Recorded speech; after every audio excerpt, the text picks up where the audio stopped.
Hey guys, in this video I'm going to show you how you can fix search history not showing in Google. So if you this is the most common culprit. If this settings is paused, Google will not record or display new searches.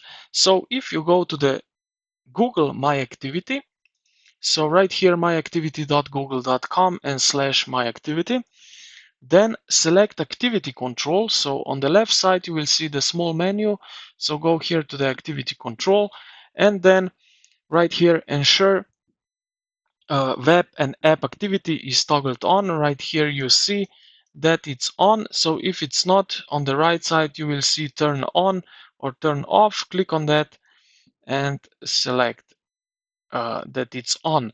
Now, important thing is that you have checked the box that says include Chrome history and activity from sites, apps, and devices that use Google services. So this is really important. Now, also, if you want to check so that you have private results section, select show personal results. You go here to the uh, right bottom corner to the settings, and then here search settings, and right here you can search personalization and then choose how you like it. So this is basically it for this video. I hope this video helped you out how to fix search history. If you did, consider to like the video and subscribe to the channel. Thank you for watching, and I will see you in the next.